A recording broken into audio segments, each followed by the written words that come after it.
kembali lagi dengan saya Reni, mahasiswa PPAK Universitas Trisakti. Kali ini saya akan membahas mengenai apa itu merger. Merger adalah penggabungan dua perusahaan menjadi satu entitas baru di mana masing-masing pihak sepakat untuk bersama-sama menjalankan bisnis. Tidak seperti akuisisi, merger umumnya bersifat setara atau merger of equals. Nah, apa sih jenis-jenis merger?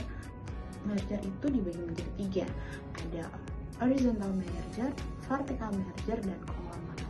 Horizontal merger ini adalah dua perusahaan di industri yang sama, misal dua perusahaan telekomunikasi. Yang kedua tadi ada vertical merger, nah di mana perusahaan di rantai pasok berbeda, misal produsen dan distributor. Dan yang ketiga ada konglomerat, di mana perusahaan di industri berbeda yang bergabung untuk diversifikasi. Lalu, apa sih manfaat dari merger? Yang pertama adalah meningkatkan efisiensi operasional perusahaan. Yang kedua, adanya diversifikasi risiko. Yang ketiga, mengoptimalkan sumber daya. Bagaimana sih tahapan dari merger tersebut?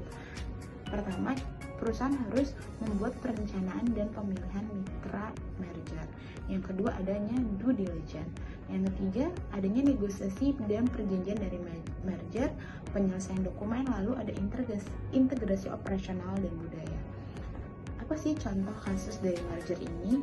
Ya, ada contoh kasusnya ada merger Exxon dan Mobil menjadi Exxon Mobil, di mana perusahaan ini menciptakan salah satu perusahaan energi terbesar di dunia. Sedangkan leverage buyout adalah pembelian perusahaan dan dengan menggunakan utang dalam jumlah yang besar, di mana aset perusahaan target biasanya dijadikan jaminan atau pinjaman yang digunakan. Lalu karakteristik LBO itu apa aja sih? Yang pertama ada proporsi utang itu tinggi, seringkali mencapai 60-90% dari total nilai transaksinya. Yang kedua, ini pembayaran utang menggunakan arus kas perusahaan target. Yang ketiga, fokus pada peningkatan efisiensi dan profitabilitas pasca pengambil alihan. Nah, kalau resiko dari LBO itu apa sih? Nah, resikonya itu juga ada. Pertama, beban utang yang terlalu besar. Yang kedua, adanya resiko kebangkrutan jika arus kas tidak cukup.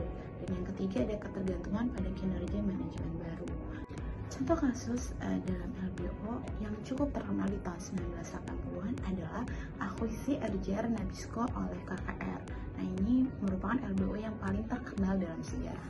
Jadi kesimpulannya adalah akuisisi, merger, sinergi, atau leverage buyout merupakan strategi penting dalam manajemen keuangan lanjutan yang bertujuan untuk meningkatkan perusahaan.